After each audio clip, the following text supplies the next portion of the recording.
현재 바이든 정부의 IRA 인플레이션 감축법 여파가 일파만파 지속되고 있는 상황이 나옵니다. 가장 심각한 것은 미국이 추진하는 주요 사업들이 한국의 미래 산업과 직결되어 있다는 것인데요. 하필이면 미국은 자국의 미래 패권이 반도체와 전기차 등에 상당히 달려있다고 판단했으며 이를 중국과 결부시켜서 중국의 반도체 굴기나 각종 첨단 산업을 저지시킬 방법을 고안한 것입니다. 그러나 정작 그 가운데 가장 피해를 보는 것은 다름 아닌 한국 기업들로 드러나고 있는데 이제 한국은 약 11조 원이 달려있는 사업까지 미국의 법안으로 날리게 된 상황이 등장했습니다. 한국은 이것으로 큰 피해를 겪는 상황이 발생해 비즈니스가 대거 연기되는 상황이 나오는데 결정적으로 한국과 기타 국가들의 피해로 인해 오히려 미국에서 엄청난 부작용을 겪을 것이라는 새로운 전망도 나오고 있어서 미국 당국이 해당 법안을 빠르게 수정해야 한다는 지적이 나오는데요. 관계자들은 한국을 압박하는 결과로 미국이 가장 막으려고 하는 중국이 활개칠 수 있다고 경고하는데 특히 이번 IRA로 인해 중국의 장악력이 극대화되는 시발점이 되는 게 아니냐는 이야기도 나올 정도입니다. 최근 미 상무부 지나 러먼도 장관은 대만 반도체 회사 한국의 7조 원 투자를 무산시키고 미국으로 데려왔다며 자신의 치적을 자랑한 바 있습니다만 미국 정부는 이 법안의 치명적 사안을 반드시 검토해야 할 것인데요. 우선 뜻밖의 바이든 정부의 행보로 인해 한국은 미국 내 전기차 산업뿐만 아니라 타국에서도 큰일이 생겨버렸습니다. 왜냐하면 한국의 전기차 산업은 전 세계로 공급하는 반도체와 같은 글로벌 산업이기 때문인데요. 배터리를 생산해 한국 회사에 공급하지만 LG와 SK 매출 대부분은 유럽과 미주 자동차 브랜드들입니다. 전기차를 점령하고 있는 테슬라나 독삼사를 비롯해 전 세계 많은 고객이 그 대상이라 할 수 있는데요. 따라서 중국 배제 법안이 발표된다는 소식이 들리자 처음에는 매우 큰 기대감이 있었던 것입니다. 왜냐하면 중국은 배터리 회사로 전 세계 점유율을 점점 올려가고 있는 상황이었는데 미국에서 중국산 배터리가 탑재되면 보조금을 주지 않아 결국 한국 브랜드 수요가 높아지기 때문입니다.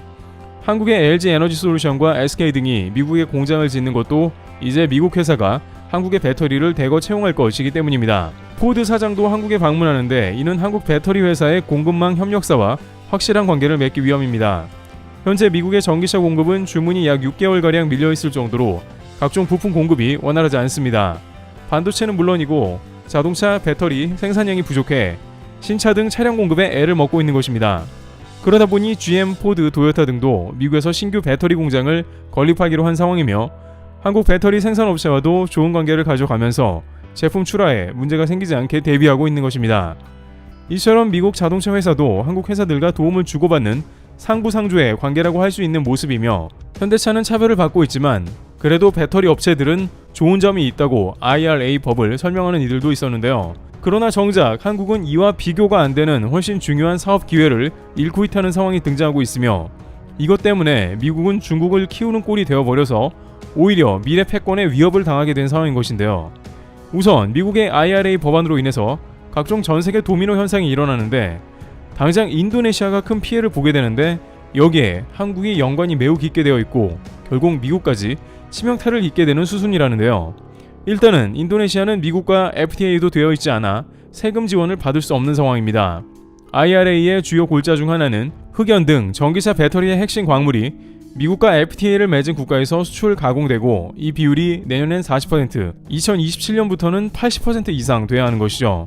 이렇게 되면 보조금 절반을 받을 수 있으며 또 나머지 절반은 반드시 북미 지역에서 조립이 되어야 합니다.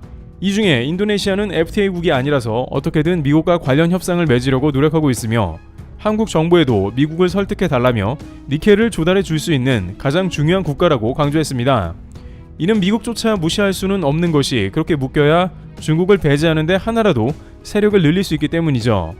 마침 인도네시아는 태평양 경제 프레임워크인 IPEF가 참여가 되어 있기에 이를 활용할 걸로 보입니다. 한국 정부는 이것을 근거로 미국에 인도네시아 니켈도 보조금 혜택을 받을 수 있게 설득할 예정입니다. 그런데 여기서 중국은 이미 수를 써놨는데 인도네시아의 니켈 광산 채굴 산업을 대규모로 진행한 것입니다.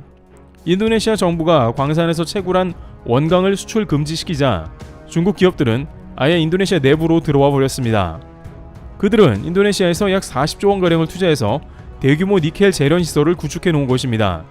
이 외에도 인도네시아에서 계획 중이거나 신규 건설 중인 니켈 광산 대부분은 중국 자본으로 진행 중입니다. 인도네시아 내부에서도 비판이 많았는데 이러다가 중국의 광산을 모두 내주게 생겼다는 것입니다. 게다가 이러한 흐름은 1대1로 방식과도 비슷해서 대부분 광산 노동자들은 중국인이라는 것입니다. 광산 개발은 해주는데 인도네시아에 돌아가는 이득이 생각보다 크지 않다는 분석도 등장했습니다. 그러다 보니 인도네시아는 방향을 돌려서 최근 협력을 강화하는 한국에 니켈 광산 프로젝트를 제시한 상황이며, 한국은 LG 에너지 솔루션을 중심으로 약 11조 원가량 투자하며 컨소시엄을 구성해 광산을 개발하기로 했습니다. 세계 최대 니켈 광산인 동시에 한국의 전기차 시장에 중요한 글로벌 공급처가 될 것이기에 한국도 응한 것이죠. 그러나 관계자들은 미국의 인플레 감축법에 바이든이 서명 후 모든 게 멈춘 충격적인 상황이라는 말을 전합니다. 인도네시아의 니켈 광산 프로젝트는 투자 협약 형태로 일종의 MOU와 같은 상태라 강제성이 없고 정식 본계약에 들어가지 않은 상태였습니다. 하지만 조코이 방한 이후에 급물살을 타고 있었기 때문에 곧 본계약을 앞두고 있는 상황에서 바이든 정부의 IRA가 발표되면서 모든 것이 물거품이 된 것인데요. 일단 가장 중요한 이유는 LG의 니켈 광산 프로젝트가 단독 프로젝트가 아닌 중국 기업이 포함됐다는 점입니다. LG는 LG 에너지 솔루션과 LG 화학을 주축으로 LX 인터내셔널, 포스코 등 국내 기업은 물론 인도네시아 니켈 광산 국영기업 안탐, 중국 재련회사 화유 등과 컨소시엄을 구성했습니다. 일각에서는 중국 회사를 뭐하러 포함했냐는 말도 나오는데, 사실상 니켈 재련은 중국이 압도적이기도 한데다가 앞서 논의된 부분같이 인도네시아 니켈 광산을 현재 중국이 점유하다 보니 일정 부분 압박이 있는 상황입니다. LG 측은 IRA에서 미국이 타국 법인에 관한 사안을 명시하지 않았다고 이야기하고 있으나, 중국 화유가 우려 법인으로 지정되면 이번 프로젝트를 통해 생산되는 제품은 IRA 혜택을 못 받아 큰 손해를 보게 됩니다. 일각에서는 그럼 인니 생산 제품은 미국 말고 독일 3사를 비롯해 유럽으로 보내면 되지 않냐고 하는데, 유럽에서도 미국의 IRA와 같은 원자재법 RMA를 준비 중이고 이 역시 중국 견제용이기 때문에 글로벌 회사에 납품 중인 LG 에너지 솔루션은 현재 아무것도 진행하지 못하고 있는 상황입니다. LG 측은 IRA 관련 구체적인 시행령이 연말에나 나온다고 하니 일단은 상황을 지켜보고 있다라고 전합니다. 그런데 이것은 한국뿐만이 아니라 결국 미국조차 매우 큰 손해를 보는 상황이라고 전해지는데요. 우선 한국 입장에서는 11조 원짜리 거대 니켈 광산 프로젝트를 사실상 포기하게 된다면 한국의 완결형 밸류체인 구축이 수포로 돌아가며 전기차 시장에서 경쟁력이 퇴색된다는 점입니다. 인도네시아 정부가 기획 중인 니켈 원광 채굴 재련과 정련, 구체, 양극재, 배터리셀 생산까지 이어지며 여기에 완성차까지도 탄생하는 사업 라인이 사실상 무너지게 되는 셈인 것입니다. 또한 각종 자원 조달에 있어 훨씬 더 어려움을 겪고 생산 단가가 치솟게 된다는 점입니다. 미국 옆에 캐나다도 니켈이 매장되어 있지만 인도네시아의 생산 단가와 규모 등과 크게 차이가 나죠. 그런데 한국도 피해를 보지만 정작 미국이 가장 큰 낭패를 보는 게 아니냐는 지적이 나오고 있습니다. 인도네시아권으로 인해서 막상 중국이 전 세계를 장악할 수 있다는 의견이 나온 것입니다. 한국이 이번 11조 원 LG 프로젝트가 지원되고 대거 축소될 경우 인도네시아 개발은 중국이 장악할 수 있습니다. 그렇게 되면 중국은 값싸게 니켈을 조달하게 되고 결국 대부분 지역에서 중국산 배터리를 쓰게 됩니다. 미국을 제외한 많은 지역에서 중국산의 점유율이 오히려 올라가는 상황을 맞이하게 되는 것이고, 테슬라 등의 미국 브랜드까지도 판매가 위축되는 역효과를 낳을 수 있다는 의견이 나온 것입니다. 현재 LG 에너지 솔루션은 글로벌 전기차용 배터리 매출이 세계 2위를 기록하고 있는 상황입니다. 1위인 CATL이 있고 3위인 비아디 등 중국 회사 사이에서 글로벌 1위 도약을 노리고 있으나 3위로 밀릴 수 있습니다. 미국의 동맹들은 생산 단가가 올라가 위축되는 반면 중국은 활개치고 다니는 꼴이 나오는 것입니다. 게다가 미국 회사들도 다양한 지역에서 저렴한 배터리를 공급받는 것이 그들 사업에 도움이 되는데, 이런 식으로 미국 법이 설정되다 보니 대거 해외 투자를 줄이거나 지원해버리고 있는 모습입니다. 실제 테슬라도 이번 IRA 법으로 독일 공장 확장을 보류하며 미국에 집중한다는 방침을 보였습니다. 물론 미국 시장은 크고 중요합니다만 글로벌 시장 전체로 봤을 때 오히려 마이너스가 나는 것이죠. 그런데 미국에서도 이런 문제를 예상치 못했을 텐데 왜 계속 이런 국면이 펼쳐지는지 궁금한데요. 이에 대해 LG 엔솔의 인니 배터리셀 합작 공장이 현대차와도 연결되어 있어 그렇다는 말이 나옵니다. LG 에너지 솔루션이 배터리를 생산하면 미국으로 보내 현대차가 활용할 가능성이 매우 높았지만 미국은 현대차를 계속해서 배제하고 차별하기에 더욱더 인니산 배터리를 인정 안 할 가능성이 큽니다. 결국에는 동맹보다는 모든 것이 미국 중심주의에 맞춰져 있기 때문에 방해 요소는 모두 제한다는 것이죠.